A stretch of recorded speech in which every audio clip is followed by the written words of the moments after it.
get over it? This would be.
Oh my gosh, what the hell is that? That's the loudest breath I've ever heard.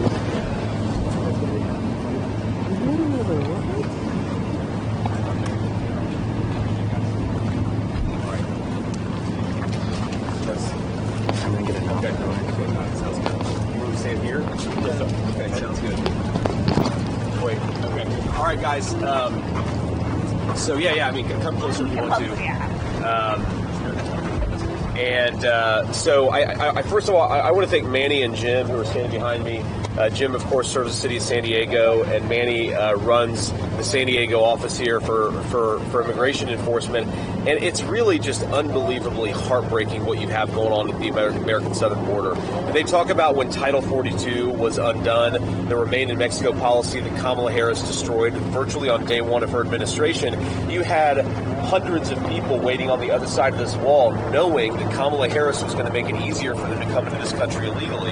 And not just come into this country illegally, but Kamala Harris also wants to give benefits to illegal aliens. The state of California wants to give over $100,000 to illegal immigrants to buy homes at a time when most American citizens cannot afford to buy a home in the city of San Diego. Housing prices are totally unaffordable. I talked with Jim a little bit about the incredible strain on local resources that are happening. You've got millions of dollars of San Diego money going to illegal aliens. That means healthcare healthcare services that a lot of American citizens aren't enjoying. That means mental health services that a lot of American citizens can't get, and it's happening because Kamala Harris refuses to do her job. And this is not rocket science. I hear a little heartbreak, honestly, when I talked to Manny earlier about what's going on here. He took an oath to protect this country, to protect it from all enemies, foreign and domestic, and he has to, because Kamala Harris told him to, release illegal aliens into this country with minimal processing and minimal security. It breaks his heart that he's not allowed to do his job.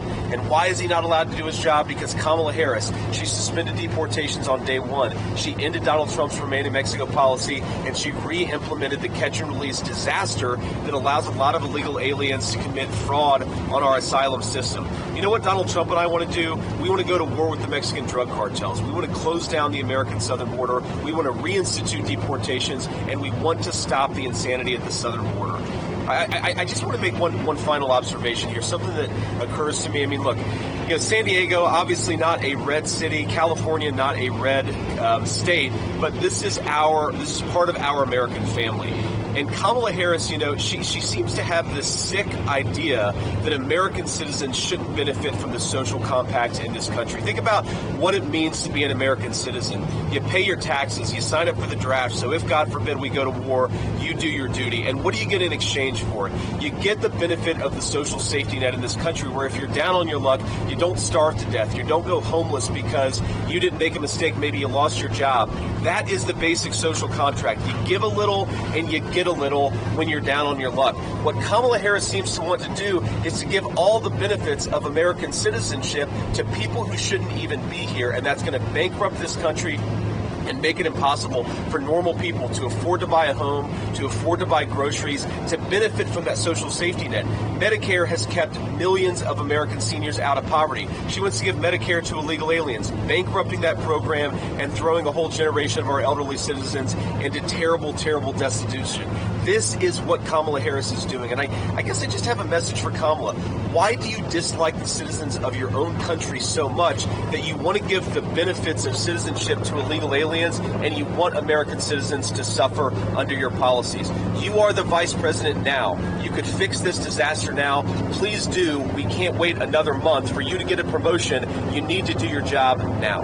Senator Vance, Vice President Kamala Harris has argued or blamed you because the immigration bill didn't pass in the Senate. She wonders why you didn't support it. Yeah. What would be your answer for it? Well, my answer is the Kamala Harris border bill was not a real border bill. It would not have secured the southern border.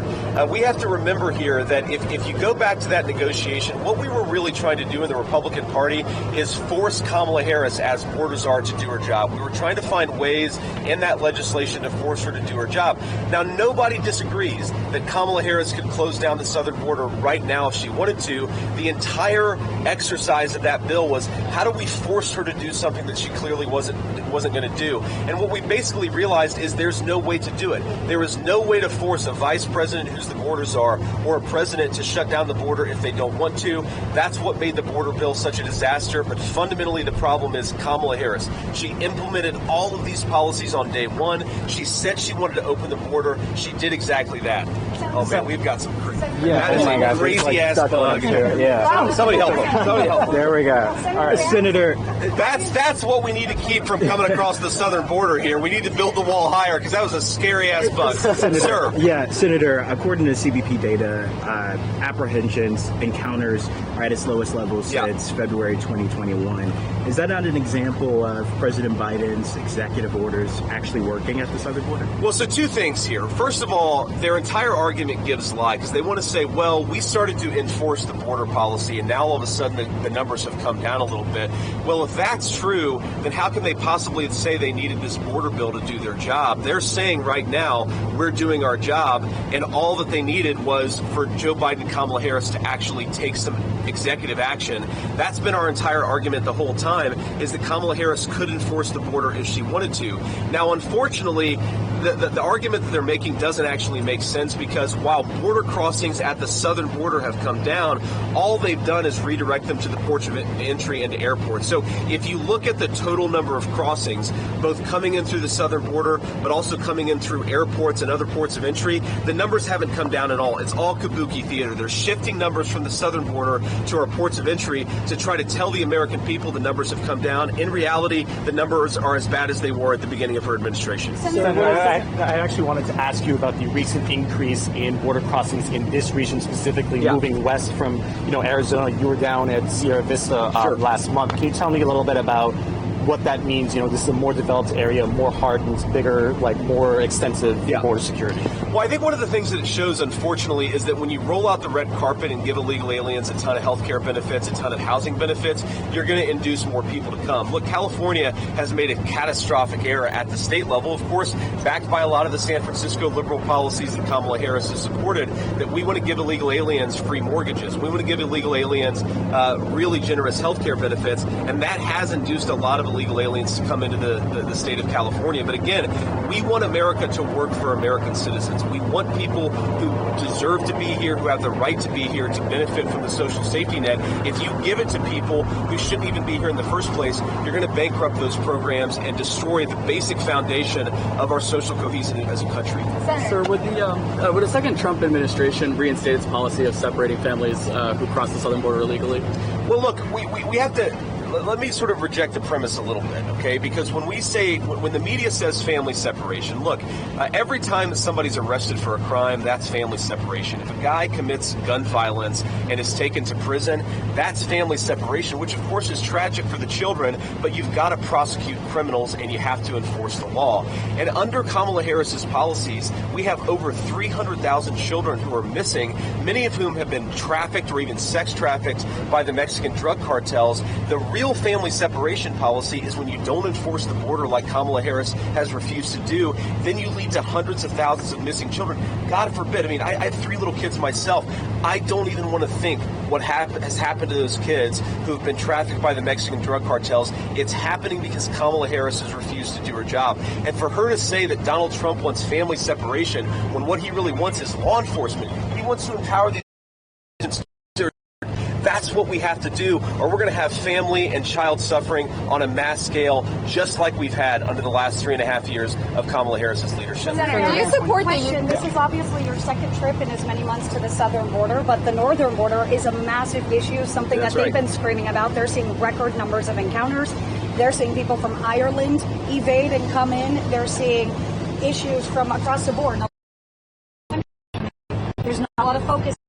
No border wall up there. Sure. What is the plan under the Trump administration, should you win, to kind of address the issues of the North? Well, I think that in a lot of ways we have to use our diplomatic partners, of course. They're coming through the North, meaning they're coming through Canada, and the Canadians, I think, can do a lot more to stop that. You're right that it has gotten worse, but still 95% of the border problem in this country is at the southern border and also through those ports of entry. That is something we just have to fix from better leadership. And Kamala Harris, unfortunately, not only does she's shown a lack of interest in border security, she's shown an active interest in opening the southern border and forcing Americans to suffer the consequences because of it. So yeah, we're going to have to do some more on the northern border, but we still have to keep our focus on the southern border because that's where most of the problem is coming in. Really quick follow-up. Please. Is there a plan to put a structure up there? There isn't one right now. There never has been. Would there be a plan to put some kind of structure in the between the U.S. and Canada? There's not a plan right now, and I haven't talked to the president about it, but if you look at the numbers coming in across the northern border right now, I think that working with our Canadian partners, we could solve the majority of that problem. Again, you just have to have a president who's willing to do the work of border security, and Kamala Harris is not interested in doing it. Senator, do you support authorizing the use of deadly force for migrants crossing the border illegally, and in what circumstances? For instance, DeSantis supported if people were carrying drugs across the border or cutting through the border wall. What's your take on that? Well, you're talking about authorizing deadly force for everybody? Well, of course not, right? But I mean, look, obviously, if you have a violent criminal, if you have a person who's carrying a firearm, if you have somebody who's bringing in loads of fentanyl, you have to do everything that you can to prevent them from coming into our country. Obviously, we have parameters around the use of deadly force in law enforcement. I don't think that we need to change those. What we need to change is Kamala Harris's failed leadership that doesn't let these guys do their job. I mean, it's tough to overstate, and this is one of the reasons why I really wish Kamala Harris should come to the southern border and talk to these guys. Is there is a real sense, not just of frustration, but of heartache.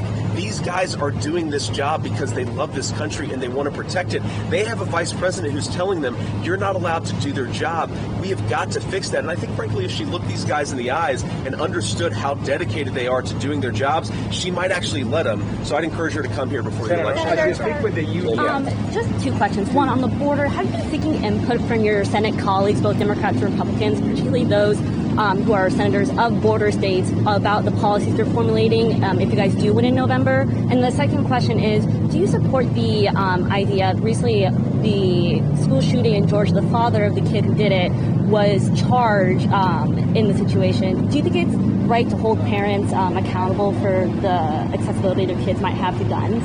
Well, look, on the Georgia situation, again, we guys are, this is just a few days old, and I think it's important to say our hearts go out to all the families affected by it. Just an unbelievable tragedy at the beginning of the school year. And we just, we wish as much counseling and as much sympathy and just as much healing as is possible in this situation. I just can't even imagine what these families are going through. And look, I think you let Georgia law enforcement figure out what makes the most sense. I mean, obviously, in some cases, it's going to make sense to charge the parents. In some cases, it's not going to make sense. But it depends on the details here. And I trust Georgia law enforcement to make the right decisions here. So I defer to them. I don't know every detail of this case, obviously. I don't know what they're seeing. They've got a lot of investigative materials that are not open to the public. I think we ought to trust law enforcement to do their job, and frankly, here at the southern border, we ought to trust these law enforcement to do their job too. Your second question was about talking to some of the border state senators. Yeah. I mean, look, it's funny, of course, because he was potentially talking about being tapped as VP. I get along well with Mark Kelly.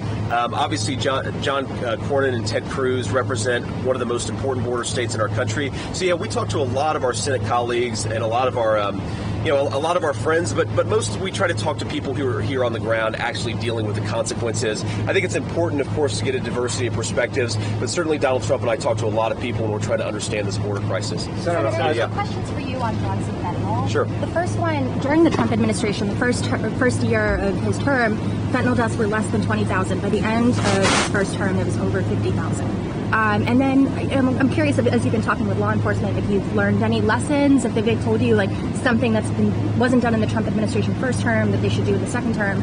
And then my second question, you at church the other day, you were talking about compassion for drug users. Yep. And I'm curious if you see that in any policies. Do you think that people shouldn't be charged for using, or Good Samaritan laws? What kind of policy would you like to see around that? Yeah, so let me try to take the first question first. I mean, look, you did see towards the end of the Trump administration fentanyl deaths starting to come down, drug overdose deaths starting to come down. Yes, there was a spike at the very beginning, but this is what leadership is when you see a problem, you try to address it. The problem with Kamala Harris is we've seen this spike. She hasn't done anything to address it. In fact, I think there's a good argument that she's made it worse. On compassion for drug users, I think we have to remember that, look, drug users are human beings, and they're human beings with a lot to give if they can get clean and actually get things in order. And so I do think that we have to do better on treatment. We have to do better on giving people the access to sort of detox, because any treatment pathway, it starts with 48 hours, 72 hours of detox, and then it hopefully goes to a longer-term treatment option from there. We were really, really suffering on the early detox side of this, and I think we could do a lot better in ensuring the longer-term treatment options too. I think we have to empower a lot of nonprofit organizations, a lot of church groups and so forth to do the on-the-ground work to help drug addicts get into the path of recovery, but also stay on the path of recovery. And I think finally, we have to stop the bleeding. The thing that kills second chances is when fentanyl comes into these communities. You have, a 22-year-old girl who relapses. I see this story in Ohio all the time. She's been clean for 2 years. She relapses, and that's it. She never gets another opportunity at a second chance. If you have 70,000 Americans dying of fentanyl overdoses every single year, that is the main thing that you have to stop. You have to give people the second chance before they can take advantage of it. Senator, when you talk to the union, questions for you. Yeah. So, first I just want to make sure everybody gets a question. Yeah, first I wanted you to clarify something we said in our interview yesterday. Are you still planning on being on stage with Tucker Carlson later this month? And then related to the border, what's the Trump-Vance plan to stop social media being used for cartel recruitment? Yeah, very, very good question. So on the first question, yes. Look, I believe, agree or disagree with anything that Tucker Carlson or his guests say, we believe in free speech. We believe if you don't like an idea, and obviously, the Holocaust was a terrible tragedy, and it's something that we have to make sure never gets repeated again in this country. The best way, I think, to ensure, never gets repeated again anywhere in the world, certainly in this country or anywhere else, the best way to ensure that doesn't happen is to debate and push back against bad ideas. It's not to try to censor and suppress them. I really believe that the more you censor ideas instead of fight back against them, the more you give those ideas power. On the second question, it was. Sorry, remind me. Using social media for cartel. Yeah. So look. So the thing on social media is, look, these companies are making billions of dollars, and a lot of them are getting rich by actually facilitating some really, really bad stuff. And we have to stop that, right? And if you're not willing to use the power of law enforcement to tell these social media companies they have to stop facilitating drug trafficking and sex trafficking, then you're not fit to be a leader of this country. We certainly believe that if the the Department of Justice applied appropriate pressure on these social media companies, they could behave a lot better. And if they don't, there's going to be hell to pay. It is ridiculous that you have American businesses facilitating drug trafficking and sex trafficking. It's making these guys' lives harder. We're going to make their lives easier when Donald Trump is president. Senator, when you talk to the Border Patrol Union, what are the topics what is the top of the list of the things they would like to see when the Trump administration gets back into the White House? You know, just one, they want to be empowered to do their job, right? They don't want, when somebody comes across the border illegally, I think they'd like to be able to send them back instead of have to processing them and then send them back into the country. They give them an ID, they find these IDs ripped up a couple miles away. They know that a lot of these guys are criminals. They know that a lot of them have connections to gangs. They just want to be able to enforce the law. Now, there are a few things, of course, on top of that, a few policy changes, some executive orders I talked about with Manny earlier about this. Number one, re-implement Title 42. The Remain in Mexico policy, it really worked. Number two, re-implement deportations. You've got to be willing to send people back who come across that border illegally. And number three, end the asylum fraud. The basic problem, or one of the most fundamental problems, I should say, with our immigration system is Kamala Harris lets people come into this country, claim asylum, and then disappear for 10 or 12 years awaiting a court date. You've got to say, wait in Mexico while we adjudicate your asylum claim. You don't get to come into this country, collect free health care benefits and free housing on American taxpayers' dime, which is what they're doing thanks to Kamala Harris's policies. Anybody else who hasn't asked a question yet? Okay, we'll do one more for the New York Times since the giant hornet thing attacked him. Thank you so much. As a follow-up on the Tucker Carlson question, you mentioned that we should push back on bad ideas and freedom of speech.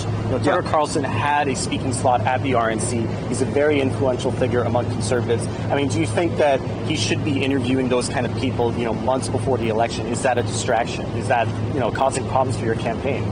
Well, look, Tucker Carlson isn't affiliated with the campaign, so I don't think that what Tucker Carlson does is a distraction or is not. He's going to do what he wants to do, and we can disagree or agree with the viewpoints offered by his host. But again, I think the fundamental idea here is Republicans believe not in censorship. We believe in free speech and debate. It's one of the most important things that RFK said in his message endorsing Donald Trump is the Democrats used to be the party where if you had an idea you didn't like, you pushed back against it, you fought back against it, you criticized it. This whole idea that is taken hold in the far left of this country, that if you see a bad idea, the way to solve it is to censor it, I think it's ridiculous. Kamala Harris is the candidate of censorship. She's the candidate of using big tech to silence Americans. She's the candidate of shutting Americans up.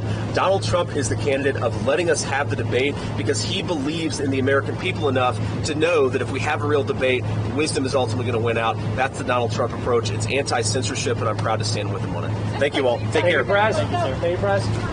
Right here, right here, right here. Guys, let's go.